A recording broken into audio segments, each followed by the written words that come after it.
लोकसभा चुनाव अब चरम पर आ चुका है। हम बात करते हैं इटावा लोकसभा क्षेत्र की। इस समय हम यहाँ मौजूद हैं जो कि सर्वजन सुखाय में प्रदेश अध्यक्ष रहे और बीएसपी में एक जोनल कोऑर्डिनेटर के पद पर रहे हैं। प्रदेश स्तर के नेता हैं जसकरण सिंह कठेरिया, जो कि इटावा लोकसभा सीट से चुनाव लड़ रहे थे, लेकिन किन्हीं कारणों के बाद ये अब समाजवादी पार्टी में अखिलेश यादव सपा अध्यक्ष के नेतृत्व में वह शामिल हो गए हैं। हम उनसे आज बात करते हैं क्या कारण रहा आज उन्होंने समाजवादी पार्टी ज्वाइन कर ली है।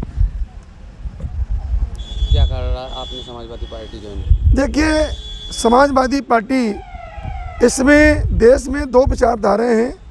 एक तरफ संविधान को ख़त्म करने वाले लोग हैं, दूसरी तरफ संविधान को बचाने वाले लोग हैं।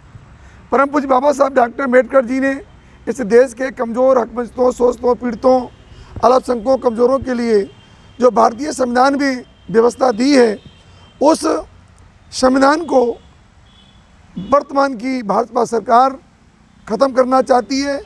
ये बीजेपी का पूरा षड्यंत्र है। ये 400 पार, ये 400 पार का नारा क्यों है? 400 पार का उनका नारा इसलिए है कि 400 पार में जब पूर्ण बहुमत की सरकार होती है, 2/3 बहुमत होता है, तो कोई भी विधेयक पास कर सकते हैं और वो भारतीय संविधान को ख़त्म करने का ये नारा है। इसलिए अगर भारत में संविधान को कोई बचा सकता है तो इंडिया गठबंधन ही एक ऐसी सरकार बना करके शोषितों को, पीड़ितों को, हकमंदों को, अल्पसंख्यकों को, पिछड़ों को, कमज़ोरों को उनकी हक दिला सकता है और भारतीय संविधान की रक्षा कर सकता है। इसलिए मैंने समाजवादी पार्टी को ज्वाइन किया है और समाजवादी पार्टी मेरे लिए कोई नई नहीं है, ये मेरा दुर्भाग्य भी है। मैं शुरुआती दौर में ही समाजवादी पार्टी का बहुत कट्टर समर्थक था, लेकिन ये मेरा दुर्भाग्य है कि इन्हीं स्थितियों के कारण जो मैंने अपना अमूल्य मौका खोया। काश मैंने ऐसी गलती न की होती तो मैं आज 15 साल से पहले समाजवादी पार्टी का विधायक सांसद होता।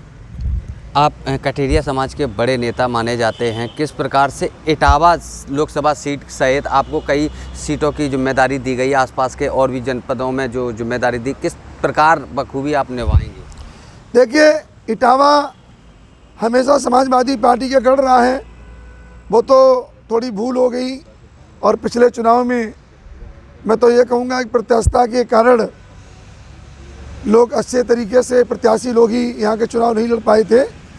नहीं तो सच्चाई ये है कि समाजवादी पार्टी ने यहाँ नेता बनाने का काम किया। समाजवादी पार्टी का गढ़ है और ये गढ़ निश्चित तौर से वापस होगा और समाजवादी पार्टी यहाँ चुनाव जीतेगी।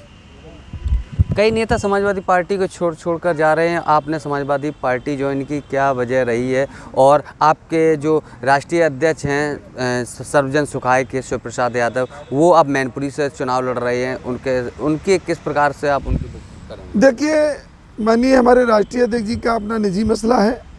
चूँकि मैंने 18 दिसंबर को यहाँ के मंडल जोन प्रभारी के पद से इस्तीफा दे करके मैं उनके साथ शामिल हो लिया था। ये भी मैं समझता हूँ जल्दबाजी में मेरा कोई कदम रहा होगा। यहाँ पर उनका जो लड़ने का चुनाव बसपा में है, मैनपुरी में बहुजन समाज पार्टी या इटावा में बहुजन समाज पार्टी का कोई चुनाव जीत का नहीं है।